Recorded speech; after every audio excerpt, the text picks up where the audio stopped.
Halo semuanya. Menurut kalian, apakah munculnya suatu gejala bisa untuk memprediksi kemunculan gejala lainnya? Kita pakai contoh cabai ya. Cabai ini kan termasuk salah satu komoditas dengan tingkat konsumsi yang tinggi. Naik turunnya permintaan cabai umumnya akan berdampak pada perubahan harga cabai di pasar. Misalnya karena semakin tinggi permintaan cabai, kita prediksi harga cabai ke depan juga akan naik nih. Atau sebaliknya, salah satu uji statistik untuk memprediksi atau menguji pengaruh suatu gejala atas gejala lainnya itu analisis regresi. Oh iya, di analisis regresi, kalian juga harus bedakan mana yang variabel independen dan variabel dependen. Kita pakai contoh yang tadi, pengaruh permintaan cabai terhadap perubahan harga cabai di pasar. Di sini, permintaan cabai itu akan mempengaruhi perubahan harga cabai. Nah, variabel yang memberi pengaruh terhadap variabel lainnya itu merupakan variabel independen. Sedangkan perubahan harga cabai, dia akan dipengaruhi, jadi dia sebagai variabel dependennya. Ada banyak sekali analisis regresi yang dapat digunakan dalam olah data statistik. Apa saja yang harus diperhatikan dalam menentukan model regresi yang terbaik, dan bagaimana proses analisisnya? Kita akan bahas semuanya di video ini. Simak sampai selesai ya!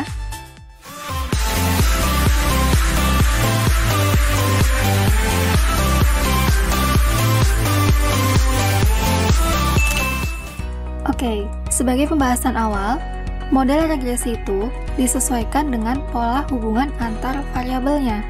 Ada 3 pola yang harus kalian perhatikan, yaitu cross-section, time series, dan data panel. Analisis regresi dengan model cross-section digunakan untuk menganalisis sebab akibat antar dua gejala atau lebih tanpa melibatkan variabel waktu. Misalnya kita mau menganalisis pengaruh biaya promosi terhadap omset penjualan bisnis online. Nah, pada model cross-section, variabel independennya ini bukan variabel waktu. Jadi kalau di sini, biaya promosi sebagai variabel independennya. Berikutnya adalah time series. Model regresi ini dilakukan pada data yang melibatkan variabel waktu. Contohnya kita ingin menganalisis fluktuasi harga cabai selama tahun 2020. Kalian perhatikan ya gambarnya. Di sini, pola perubahan harga cabai bergerak dari waktu ke waktu secara runtut. Inilah model data time series. Terakhir ada data panel. Jadi, analisis regresi dengan model data panel menggabungkan data cross-section dengan data time series yang dianalisis secara bersamaan. Contohnya kita ingin menganalisis pengaruh harga cabai terhadap tingkat inflasi tahun 2015 sampai tahun 2020. Variabel dependennya atau Y-nya itu adalah tingkat inflasi. Sedangkan variabel independennya adalah harga cabai dan variabel waktu. Di video ini, kita hanya akan bahas tentang analisis regresi model cross-section. Model regresi juga ditentukan dari banyaknya variabel. Misalnya nih, kita mau analisis pengaruh biaya promosi terhadap omset penjualan. Biaya promosi adalah variabel independennya. Analisis regresi dengan satu variabel independen dinamakan analisis regresi sederhana. Contoh lain, kita punya biaya promosi dan inovasi produk sebagai variabel independen. Ada 2 kan independennya? Jadi, analisis regresi dengan 2 variabel independen atau lebih, maka menggunakan analisis regresi berganda. Bagaimana sih membuat model regresi pada data pengamatan kita? Kita perhatikan letak titik-titik dalam diagram pencar atau scatter plot. Ini contoh yang pertama, jadi data kita disajikan ke dalam diagram pencar. Perhatikan deh, data kita cenderung membentuk garis yang linear ke atas. Kalau kita tarik sebuah garis, yang biru ini adalah garis regresinya. Garis regresi ini memiliki persamaan Y topi sama dengan A plus BX. A-nya itu menunjukkan konstanta, dan B-nya itu koefisien regresinya. Titik yang biru ini contoh Y topi pada data ketiga. Selanjutnya, selisih antara titik yang kuning dan titik yang biru ini merupakan residunya. Jadi, Y topi dan Y itu tidak sama ya. Y itu adalah data aktualnya, dan Y topi itu adalah hasil peramalan variabel Y berdasarkan model regresinya. Kalau bentuk datanya seperti ini, atau datanya cenderung linear, maka dianalisis menggunakan analisis regresi linear.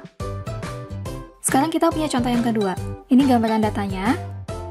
Kalau kita perhatikan, penyebaran datanya membentuk lengkungan ke bawah. Ini adalah salah satu gambaran data yang dapat dianalisis menggunakan model regresi non-linear. Bisa dipahami ya bedanya? Di video ini, kita akan fokus pada analisis regresi linear sederhana pada model cross-section. Jadi nanti hanya ada satu variabel independen, penyebaran datanya cenderung membentuk linear. Dan metode yang digunakan adalah metode least square. Oke, ini adalah model persamaan regresi linear sederhana. Y topiknya ini adalah nilai taksiran variabel Y, artinya kita akan memprediksi nilai Y di sini. A itu menunjukkan konstanta, sedangkan B ini adalah koefisien regresi yang nantinya akan menunjukkan arah garis regresinya juga. Jadi X di sini adalah variabel X. Konstanta ini diperoleh dari persamaan berikut, di mana Y barnya ini menunjukkan rata-rata dari variabel Y. Sedangkan X barnya adalah rata-rata dari variabel X. Sedangkan koefisien B-nya kita peroleh dari persamaan yang berikut ini. Nanti B-nya dimasukin ke persamaan yang A. Kita mulai pada contoh kasus berikut. Ini adalah hasil perkembangan omset dan biaya promosi pada pebisnis online tahun 2015 sampai 2020. Secara teori, perubahan biaya promosi ini mempengaruhi omset penjualan. Jadi di sini, biaya promosi sebagai variabel X atau variabel independen. Sedangkan omset penjualan sebagai variabel dependen, yaitu yang perubahannya dipengaruhi oleh variabel independen. Kita diminta untuk memperkirakan offset penjualan ke depannya ketika biaya promosinya adalah 50 juta rupiah. Langkah pertama yang kita lakukan adalah kita buat dulu diagram pencarnya, supaya kita tahu bagaimana gambaran sebaran datanya. Ini kita lihat titik yang pertama, bila biaya promosinya 22 juta rupiah, maka omset penjualan yang diperoleh adalah 115 juta rupiah, dan seterusnya. Antara biaya promosi dan omset penjualan ini membentuk garis yang cenderung linear, pada arah yang positif. Jadi semakin tinggi biaya promosi, maka omset penjualan juga akan semakin tinggi. Oke, pada data kita cuma punya satu variabel independen, yaitu biaya promosi. Dan sebaran datanya ini cenderung membentuk linear. Makanya kita bisa menganalisis menggunakan analisis regresi linear sederhana. Selanjutnya, kita menentukan nilai B atau koefisien regresinya. Kita mulai hitung satu-satu dari yang bagian atas. Kita tahu bahwa kita memiliki 6 data, makanya N-nya sama dengan 6. Kemudian kita hitung X dikali Y. 22 dikali 115 sama dengan 2530, dan seterusnya. Kemudian kita jumlahkan perkalian dari XY-nya. Nah, hasilnya ini kita kalikan dengan N-nya, sehingga diperoleh 157,770. Berikutnya kita jumlahkan variabel X-nya. Hasilnya adalah 182. Dan kita jumlahkan variabel Y-nya. Hasilnya 840. Kemudian jumlah dari X kita kalikan dengan jumlah dari Y, sehingga diperoleh 152,880. Kemudian yang bawah, ini kita kuadratkan data X-nya. 22 kuadrat sama dengan 484, dan seterusnya. Kemudian kita jumlahkan, dan kita kalikan dengan 6. Hasilnya adalah 34644. Yang terakhir adalah jumlah dari X kita kuadratkan, sehingga hasilnya 33124. Ini tinggal kita hitung biasa, sehingga diperoleh nilai B-nya adalah 3,2171. Oke, dari sini kita tahu bahwa pengaruh dari variabel X terhadap variabel Y itu searah, karena nilai koefisien B-nya adalah positif. Kalau udah, kita sekarang cari nilai A-nya. Kita hitung dulu yang Y bar atau rata-rata dari Y, yaitu jumlah dari data-data di variabel Y, kita bagi dengan 6, sama dengan 140. Nah, ini dari hasil sebelumnya. Dan rata-rata dari X, kita jumlahkan data-data di variabel X dan dibagi dengan 6, sama dengan 30,33. Tinggal kita hitung biasa, sehingga diperoleh konstantanya adalah 42,4145. Dari sini kemudian kita buat model persamaan regresinya.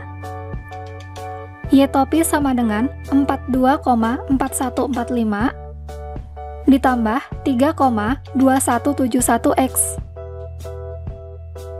Kemudian kita coba interpretasi model persamaan regresinya. Nah, ini kan kita dapat koefisien regresinya 3,2171, nilainya positif. Sehingga pengaruh dari variabel X terhadap variabel Y itu adalah searah. Apabila pebisnis online meningkatkan biaya promosinya Rp1.000.000, ini disesuaikan aja satuannya karena kita tadi satuannya juta rupiah, maka omset penjualannya akan meningkat sebesar 3,2171 juta rupiah. Apabila pebisnis online menurunkan biaya promosinya sebesar 1 juta rupiah, maka omset penjualannya juga akan menurun sebesar 3,2171 juta rupiah. Jadi sederhananya, ketika variabel X-nya meningkat 1 unit, maka variabel Y-nya juga akan meningkat sebesar koefisien B-nya. Ini kalau searah ya. Berikutnya kita akan coba menjawab apa yang dipertanyakan di awal tadi. Yaitu ketika biaya promosinya 50 juta, kira-kira omset penjualannya itu berapa sih? Ini kita tinggal masukkan aja nilai X-nya ke dalam persamaan regresi. Ini kita tinggal hitung aja, sehingga diperoleh Y topinya sama dengan 203,27.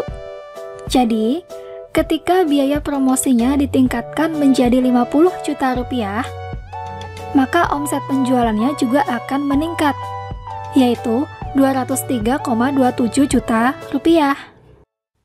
Bagaimana cara kita memastikan ketepatan garis regresinya? Oke, perhatikan gambar ini ya.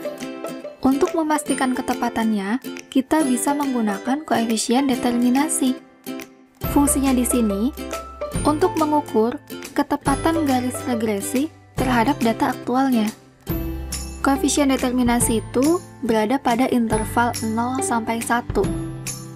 Jika R² kita sama dengan 1, maka 100% total variasi atau naik turunnya variabel Y dapat dijelaskan oleh variabel X.